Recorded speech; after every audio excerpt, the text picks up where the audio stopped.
Hi guys, it's Tori, and today I'm going to be doing the Fit for Reading tag. I was tagged by Emily over at Novell Novels. I will link her channel down below, and this tag was created by Sarah MG Reed, so I will link her channel down below as well. I am not a super active person, so I thought it was kind of funny that I got tagged in this particular tag, but the questions are really fun, and I mean, I do like I think the first question has to do with Zumba, and I do like Zumba and stuff like that.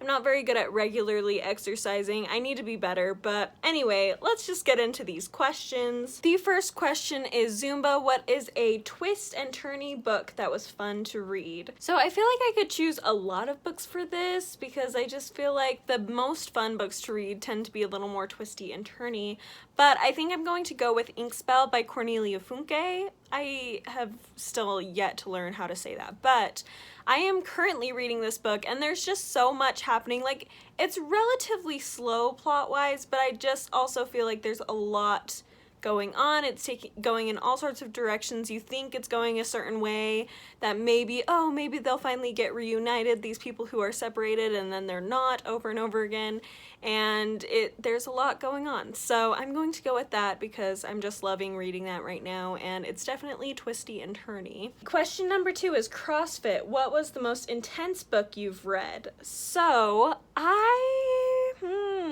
for this one, I'm going to go with I, Elizabeth by Rosalind Miles, and the way this is intense is there was just a lot of emotions. I mean, it's about Elizabeth I, and so there's a lot at stake for her. She's a princess, and then she's a queen, and I just felt like there was a lot of emotion, a lot of political maneuvering, a lot of intense things involved in that story. It involves some sexual abuse, it involves just her utilizing her power to deal with personal issues, and it involves just a lot of different things. So I felt like that was a very intense read, and it's one that I didn't necessarily love at the time, mostly because I'm not the biggest fan of Elizabeth I, but I still feel like it's one I want to reread in the future just because there was a lot of interesting things to it, and I feel like there's a lot I could still get out of it if I were to read it in the future. So anyway, very good book if you're interested in that. It is pretty long though, so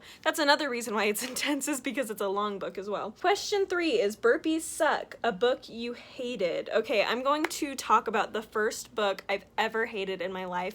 So all growing up, in my childhood, early childhood, I pretty much enjoyed every book I read. I had never had an experience where we read a book, even in school, that I didn't really like, until I believe it was 3rd or 4th grade. No, it was 5th grade. It was 5th grade because I remember the exact teacher that we had.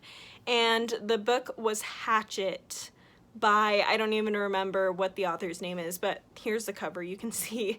And it was just super boring to me. I really had no interest in the survival skills or, you know, making sacrifices to survive or finding ways to survive in the wilds. It's about a boy who survives a plane crash, but he's the only survivor, so he has to like find ways to stay alive in the wild until he can be found, and it just wasn't my type of book. I'm just not big into that type of story, and that was my first real experience with it, so I just really hated that book, and I haven't read it any time since then, so maybe now that I'm older I'd appreciate it more, but somehow I don't think so, because to this day books that are super involved in nature don't tend to grab me as much. Like, I say that liking Thomas Hardy, but the thing with Hardy is, like, yes, there's a lot of nature and the nature kind of plays a role, but it's very much a side character, if that makes sense. It's very much like these beautiful descriptions, yes,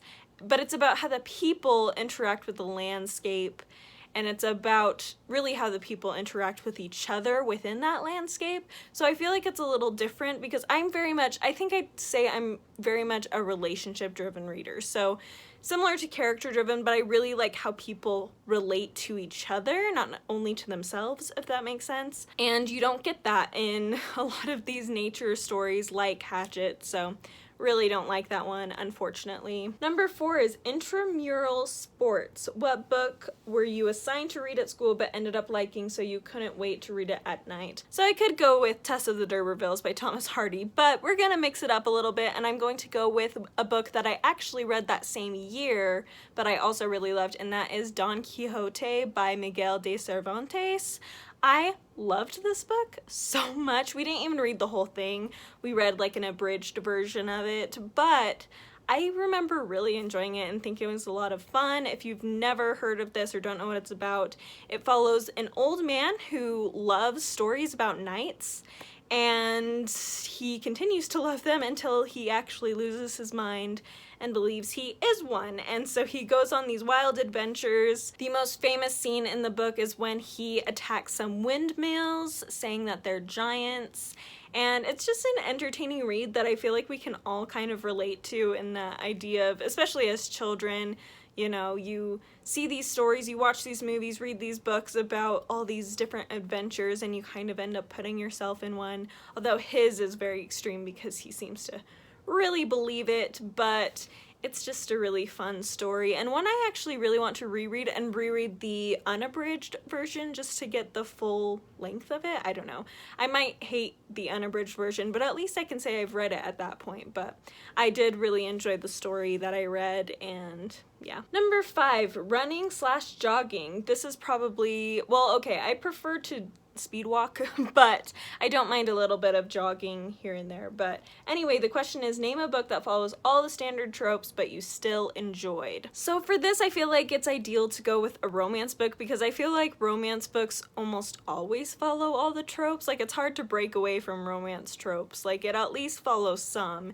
And one that I really enjoyed is actually Reforming Lord Ragsdale by, I believe, Carla Kelly. Again, cover right here, so it'll say if I got the author's name wrong. But anyway, I read this a few years ago and I really enjoyed it. It's a Regency romance. It's a cleaner Regency romance, so if you aren't into smut, you might want to try this. I really enjoyed this one. It follows a man who ends up buying this girl off this other man, but this other man is like gambling her away. She's an Irish indentured servant and is kind of mistreating her, and so this main man, Lord Ragsdale, ends up winning this little card game, I believe, and takes her off his hands, and I think he's planning on like letting her go, but one thing leads to another, and she ends up trying to reform him, and of course they end up falling in love. And I don't remember it super well, but I am fairly certain it was pretty tropey,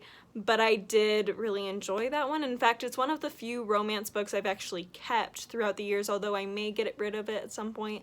I kind of want to reread it one more time just to see if it's one that I'm like, you know what, I really like this, I'm gonna keep it forever, or if I'm like, you know, we'll just get rid of it. Anyway, up next is Jazzersize, a book that you enjoyed that is outdated or published long ago.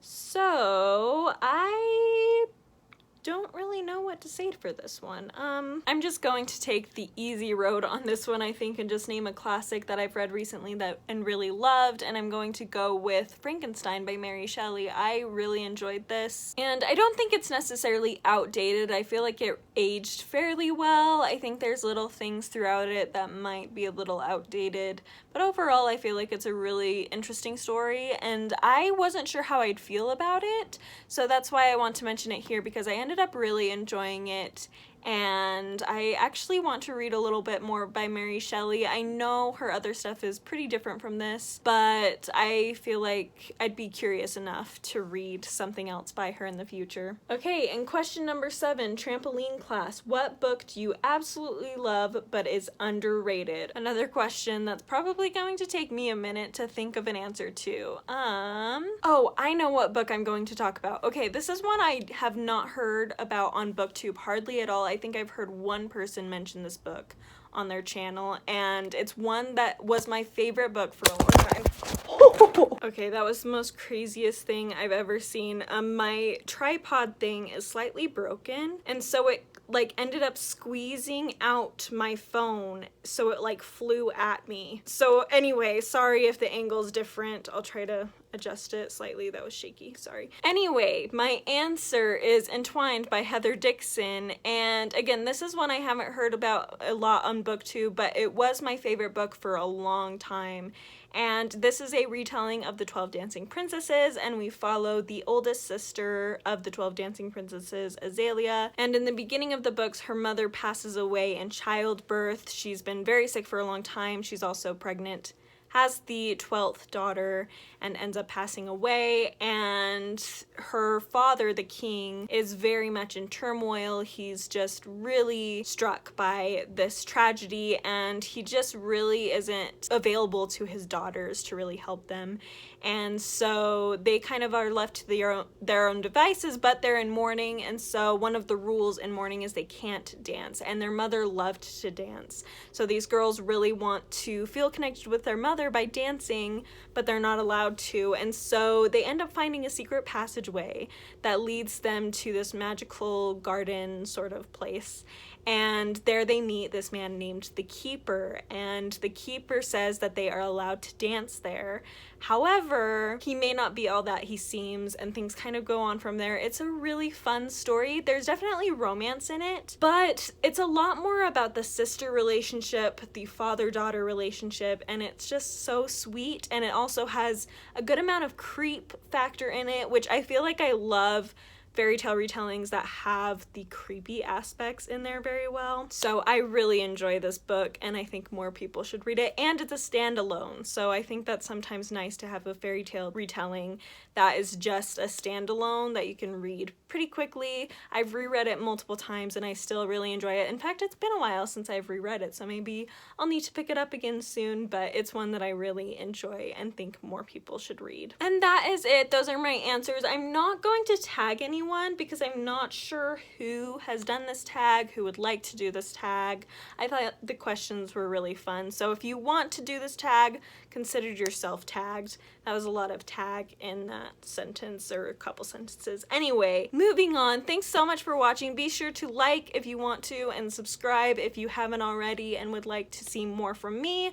I've been trying to post twice a week, although sometimes it might only be once. Sometimes it's 3 times if I ever feel in the mood for that. So anyway, thanks again for watching, and I will see you next time. Bye!